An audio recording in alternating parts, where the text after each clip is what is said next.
자, 오늘은 지난 시간에 이야기한 대로 레이저 다이오드의 레이트 방정식에 대해서 논의를 하겠습니다. 이러한 순서로 이야기를 할 것인데 아시다시피 캐리어의 밀도와 광자 밀도의 관계, 레이트 방정식이 되겠죠. 그 다음에 수학적인 유도, 그 다음에 마지막으로 레이저 다이오드의 변조도를 통해서 공진 주파수를 수학적으로 살펴보고 그것이 갖는 물리적 의미를 한번 고찰해 보도록 하겠습니다. 앞에서 다룬 발광 다이오드의 레이트 방정식을 한번 복습하는 것이 이해를 위해서 더 좋겠습니다만은, 자, 이 레이트 방정식은 수학적으로 조금 번거롭습니다. 발광 다이오드에서는 큰 복잡함이 없었는데 레이저 다이오드에서는 유도 방출항이 새로 추가가 됩니다. 그래서 조금 번거롭습니다. 한번 살펴보도록 하겠습니다. 우리 캐리어의 시간적 변화율은 앞에서 이렇게 학습하였죠. 캐리어의 증가분 마이너스 캐리어의 감소분. 그래서 요 까만색 글씨 이렇게 썼습니다. 그죠? 전류를 단위 전하량, 그 다음에 단위 최적으로 나눠주고, 그 다음 이게 캐리어의 증가분이 되겠죠? 그 다음에 마이너스 요 재결반은 그 캐리어들. 그 다음에 또 캐리어가 감소하는 부분이 뭐가 있냐면 이거는 자연 방출이 되겠죠? 재결합하는 거니까. 이것은 바로 유도 방출에 의한 캐리어의 감소분이 되겠습니다. 그래서 이쪽을 살펴보면, 자, 이 G는 이득계수라고 합니다. 이득계수. 그렇죠? 이 이득계수가 커야지 레이저 발진이 일어나겠죠. 그래서 이득계수라는 것은 포톤이 단위 시간당 공진기 안을 왕복하는 빈도, 뭐 이렇게 해석을 해도 되겠습니다. 그 다음에 라지 S는 광재의 밀도가 되겠죠. 그 다음에 N은 캐리어의 농도, 밀도. 그 다음에 요 NG라는 것은 이득과 손실이 동일해지는 캐리어의 밀도가 되겠습니다.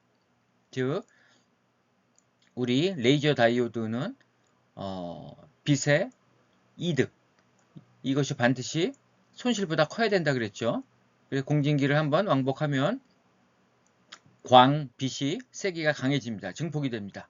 그리고 공진기 안에서 또 흡수되는, 손실되는 부분이 있겠죠.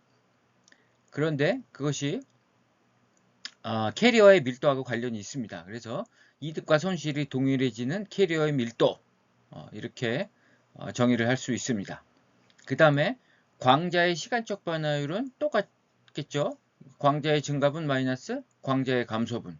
그래서 자, 첫 번째 항은 유도 방출입니다. 광자의 증가분이죠. 유도 방출. 그 다음에 자연 방출.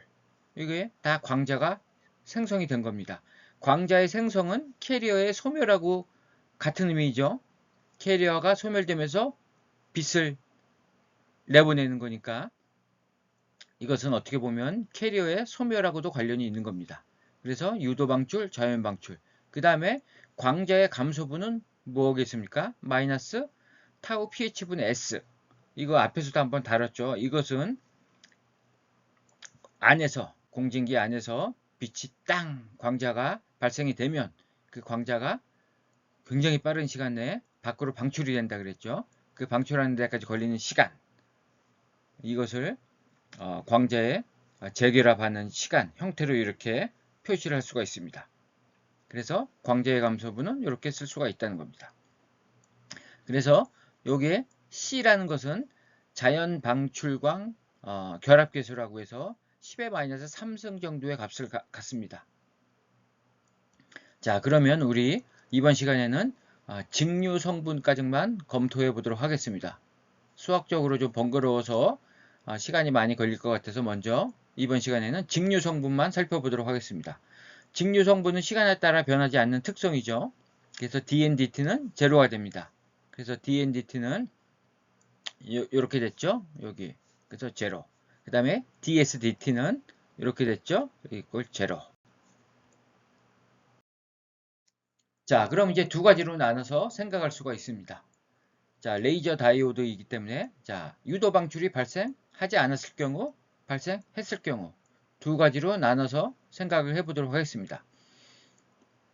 여기 ITH라는 것은 유도 방출이 막 일어나게 하는 문턱 전류.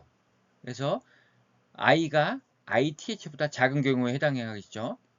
자, 그런 경우는 어떻게 되나 살펴보도록 하겠습니다. 자, 앞에서 이게 0이었죠.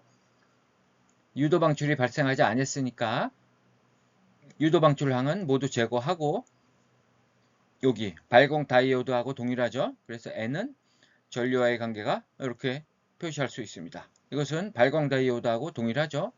그 다음에 DSDT도 이렇게 쓸 수 있습니다. 이건 자연 방출 광이죠. 그 다음에 포톤이 밖으로 나오는데 걸리는 시간. 그래서 이것이 제로니까 S는 이렇게 쓸 수가 있고 N은 다시 요거니까 최종적으로 이렇게 쓸 수가 있습니다. C, 자연 방출광 결합괴소. 이렇게 쓸 수가 있습니다. 자, 그 다음에는 유도 방출이 발생했을 경우에는 전류가 ITH보다 더 크겠죠. 자, 그런 경우에는 요 유도 방출, 요 항을 제거할 수가 없겠죠. 자, 이걸 이제 고려하겠습니다. 그러면 자, 이것이 0, DSDT, 이것이 0. 자, 요 뒷항을 한번 보겠습니다. 요 두 번째 광자의 시간적 변화를 보면 이것이 0이니까 SS 없어지죠. 그래서 G 마이너스 G의 N-NG 이꼴 타우 pH분의 1 이렇게 쓸 수가 있습니다. 그래서 캐리어의 농도 또는 밀도는 이렇게 쓸 수가 있습니다. 그런데 이 값을 가만히 보면 이것도 상수죠. 그 다음에 G, 이 늑계수 이것도 상수입니다. 그 다음에 타우 pH도 상수입니다. 그래서 유도 방출이 발생했을 경우에는 이 캐리어의 밀도는 변하지 않습니다. 일정한 값을 갖습니다.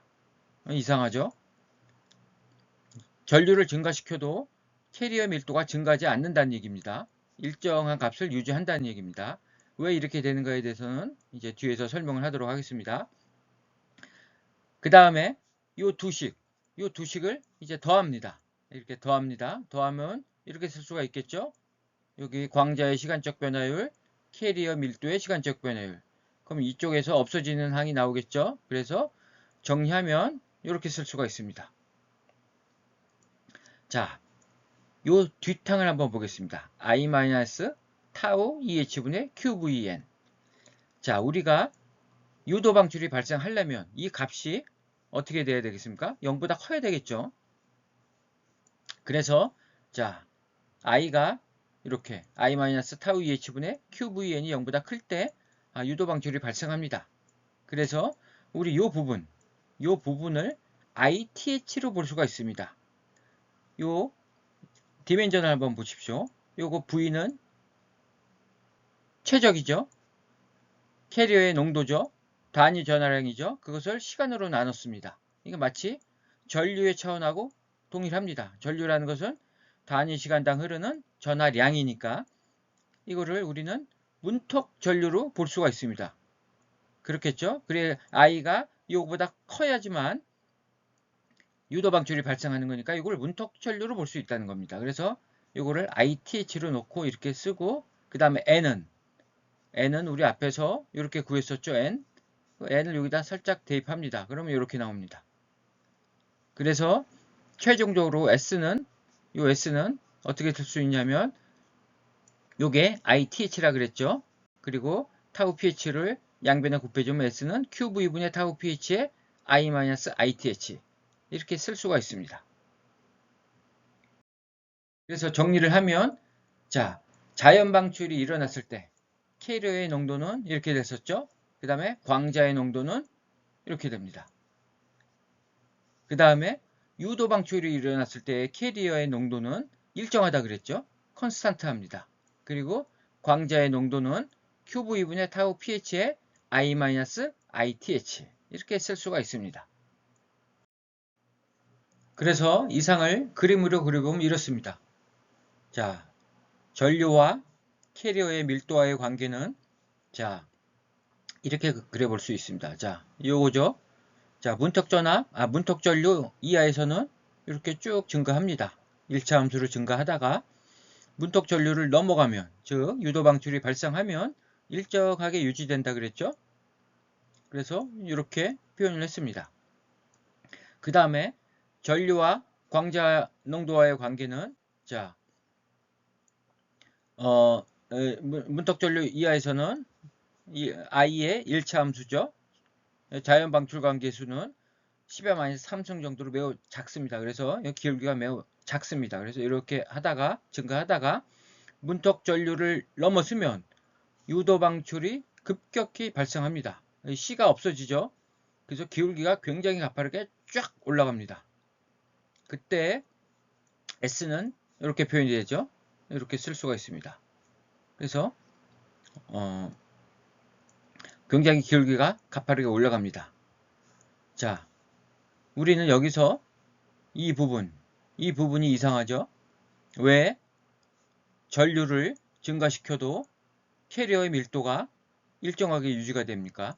캐리어의 밀도가 증가해야지 그것들이 재결합하면서 유도 방출에도 기여를 할 텐데 이것이 일정하게 유지되는 이유, 그 이유를 한번 살펴보도록 하겠습니다.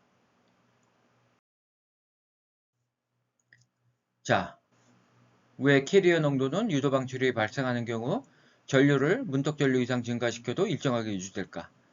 수학적으로 약간 트릭을 쓰면 뭐 이런 겁니다. 이렇게 됐었죠? 우리 이것을 이렇게 바꿔 쓸 수가 있죠? 이렇게 또 바꿔 쓸 수가 있습니다. 여기서 타우 EH 프라임은 요게 되고요. 자, 요 최종식을 한번 보세요. 자, 전류가 증가하는데 이게 일정한 거죠.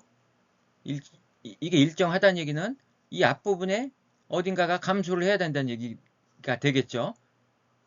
자, 이게 감소할 리가 없겠죠. 여기는 결국 캐리어의 수명, 이 캐리어의 수명이 감소한다는 겁니다. 타우 EH, 전자와 양공의 재결합 시간이 감소한다. 이 말이 갖는 의미는 전류를 증가시키면 캐리어의 밀도가 증가를 하는데 밀도가 증가하는 즉시 바로 캐리어들이 재결합해서 광자를 만들어낸다는 뜻이 되겠습니다. 그러니까 재결합 시간이 엄청나게 줄어드는 거죠. 그래서 이 전류의 증가분은 여기 기록을 해놨지만 신속한 캐리어의 재결합을 통해서 모두 광자를 만들어내는데 사용하는 것이다. 즉 문턱 전류를 넘어서게 되면 전류를 증가시키면 그 즉시 광자가 형성이 돼서 광자의 농도가 급격히 증가하고 캐리어의 밀도는 일정하게 유지가 된다. 이렇게 생각을 하면 되겠고요. 그거를 나타내는 식이 바로 이 변형된 식 요것이 되겠습니다. 자, 직류 성분까지 오늘 이제 논의를 하였습니다. 다음 시간에는 이제 교류 성분에 대해서 논의를 할 것인데 여러분들 수학적인 것은 여러분들 이 유도하는 과정도 매우 어떤 의미에서는 굉장히 중요합니다. 여러분들이 스스로 한번 유도를 해보고 정리를 해보고 그 다음에 그 수식이 갖는 의미들을 계속 생각해보고 그렇게 함으로써 더 이해를 깊이 할 수가 있는 것입니다. 자, 다음 시간에는 교류 성분에 대해서 논의를 하도록 하겠습니다.